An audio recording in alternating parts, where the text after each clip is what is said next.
Hi students, welcome to Caps Marker. आज इस episode में हम बातें करने वाले हैं मॉक प्रैक्टिस के बारे में। When we talk about mock exam, सभी जानते हैं कि हम किसी भी कॉम्पिटिटिव एग्जाम की तैयारी कर रहे हो, मॉक प्रैक्टिस बहुत इंपॉर्टेंट होती है। बिना मॉक प्रैक्टिस के आप फाइनल एग्जाम में बहुत अच्छे स्कोर को एक्सपेक्ट नहीं कर पाते। हम अपने कोचिंग में जो क्लासरूम स्टूडेंट्स हैं उनके लिए तो पूरी मॉक प्रैक्टिस प्लान करके चलते हैं, लेकिन कई स्टूडेंट हैं जहां तक ये कोचिंग नहीं पहुंच पाती या बच्चों के पास इतने रिसोर्सेज नहीं होते कि वो हमसे कनेक्ट हो पाए। इसलिए इन कैप्स एपिसोड के थ्रू मैं कोशिश करता हूं कि एलन आपके साथ रहे और मैक्सिमम स्टूडेंट्स की हेल्प करता रहे, ताकि वो सारे टिप्स आप तक पहुंचे जो हम क्लासरूम स्टूडेंट्स को देते रहते हैं। क्योंकि आजकल अगर बात करें फ्री लर्निंग की, तो यूट्यूब के ऊपर और बहुत सारे फ्री ऑनलाइन लर्निंग सोर्सेज हैं जिसमें खुद में डिसिप्लिन है और बहुत स्ट्रॉन्ग डेडिकेशन है, वो लर्निंग कर लेता है। लेकिन जैसा मैं हमेशा बताता हूं कि हाई सक्सेस के लिए दो चीजें इक्वली इंपॉर्टेंट है। One thing is knowledge learning, another thing is knowledge application. Strategy उतना ही बड़ा रोल प्ले करती है। That's why with strategy and knowledge only students are able to achieve high ranks. Anyway, just I am coming down to this episode talks, जिसमें हम mock practice की बात करेंगे। जेई मेन हो या नीट हो, जेई मेन के 4 attempt announce हो चुके हैं और नीट की बात करें तो बहुत जल्दी नीट का अनाउंसमेंट आने वाला है। एनटीएससी का भी एग्जाम स्टेज 2 अनाउंस हो गया है और बहुत सारे एग्जाम्स अगर 21, 22, 23 सभी स्टूडेंट्स के लिए बात करें तो मॉक प्रैक्टिस के कुछ क्रिटिकल सीक्रेट जानना सबके लिए ज़रूरी है।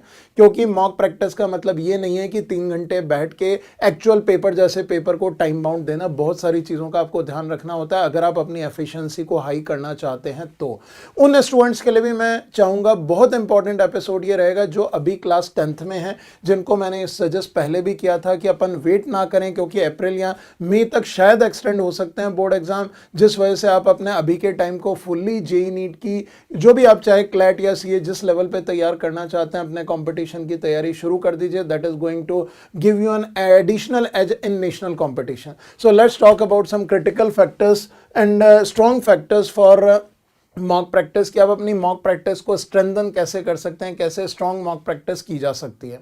सो जो भी फैक्टर्स मैं बताऊंगा इनको नोट कर लें और लगातार इन चीज़ों पे ध्यान रखें, बिल्कुल भी चीज़ों को मिस ना करें। The very first is your energy level. जब आप फाइनल गेम खेलने जाते हैं तो आपका एनर्जी लेवल हाई होना ज़रूरी है, क्योंकि अगर आपका एनर्जी डाउन है तो it is very very difficult कि आप फाइनल मॉक के अंदर या फाइनल गेम के अंदर बहुत अच्छा परफॉर्म कर पाएं।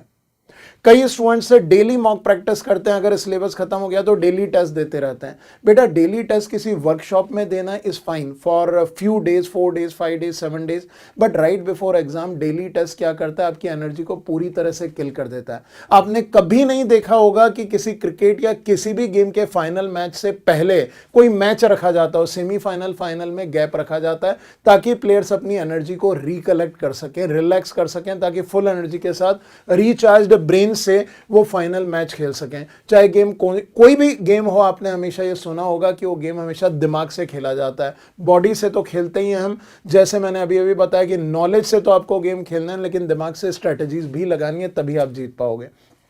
सो कोशिश करें, अगर मॉक प्रैक्टिस के फ्रीक्वेंसी की बात करें तो इन एनी कंडीशन एक वीक में 2 से ज़्यादा मॉक पेपर आपको नहीं देने, ताकि आप बीच के 2 या 3 दिन में अपने आप को रिचार्ज कर लें, अपनी एनर्जी को रिकलेक्ट कर लें, ताकि फुल एनर्जी के साथ आप मॉक पेपर दे सकें। That is very very important for all of you.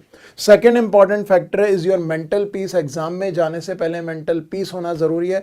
तो जिस भी दिन आपने अपना मॉक टेस्ट प्लान किया हुआ है, चाहे आप घर में दे रहे हैं ऑनलाइन या कहीं ऑफलाइन आपके कोचिंग में हो रहा है या कहीं जाके किसी टेस्ट सीरीज में एग्जाम दे रहे हैं, आप ये ध्यान रखें जिस दिन मॉक टेस्ट देना है उसके एक दिन पहले और उससे भी एक दिन पहले आप रात को मिनिमम 8 आवर्स स्लीप जरूर लेंगे। अगर आपकी 6 घंटे सोने की भी आदत है तो अपने आप को रिलैक्स करने की कोशिश कीजिए कि कम से कम 2 नाइट पहले 8 घंटे स्लीप लें, ताकि आपका मेंटल पीस रहे, ब्रेन पूरी तरह से रिचार्ज रहे। क्योंकि रात को सोने से एक बहुत बड़ा फायदा होता है, सालों में जितनी भी नॉलेज आपने गेन करी है वो दिमाग में कहीं ना कहीं रिलैक्स होकर सेटल हो जाती है और हाई एनर्जी से आप रिकॉल करने के लिए रेडी रहते हैं। Do not be awake at late night on the day before your mock practice exam, जो भी आपने रखा हुआ है। तो मॉक प्रैक्टिस से 2 दिन पहले कम से कम आप रात को 8 घंटे की प्रॉपर स्लीप जरूर लें, that is essential. Last point which is also very important, you need to have very high confidence on each of your mock practice exam जो आप देने जा रहे हैं। कई बार आप डर के साथ जाते हैं कि पता नहीं टेस्ट में मार्क्स अच्छा है तो कॉन्फिडेंस बढ़ जाएगा, मार्क्स लो आए तो कॉन्फिडेंस डाउन हो जाएगा। ये बात मैं बार बार बताते रहता हूं और आगे भी कई वीडियोज में बताते रहूंगा कि हमेशा एग्जाम, अगर मॉक प्रैक्टिस एग्जाम आप देने जा रहे हैं तो इस कॉन्फिडेंस से जाइए कि अगर अच्छा हुआ तो मजा आ जाएगा, अपनी कॉन्फिडेंस जो नॉलेज है, स्ट्रेटेजीज हैं, वो सही काम कर रही हैं। लेकिन अगर खराब हुआ तो और ज्यादा मजा आएगा कि सीखने के लिए बहुत कुछ अवेलेबल है। That is very very important for all of you. जो अभी मेरी वॉइस में एनर्जी है वो एनर्जी आपके दिमाग में होनी चाहिए। अगर खराब हुआ इसका मतलब आपके पास सीखने को बहुत कुछ है उस टेस्ट से, lot of takeaways you need to extract और उन चीजों को एनालाइज करके अपने अंदर डालना है। अब हमारे एग्जाम एनालिसिस वीडियोस को देखिए, उससे और समझ में आएगा कि कैसे टेस्ट में से चीजों को निकाल के अपनी स्ट्रेटेजीज और नॉलेज को एम्पावर करना है। सो माय डियर स्टूडेंट, चाहे आप कोई भी कॉम्पिटिटिव एग्जाम की तैयारी कर रहे हैं, ये तीनों फैक्टर जिस तरीके से मैंने बताया, these are going to help you out at an enormous level. So here I conclude this talk, wish you all the very best.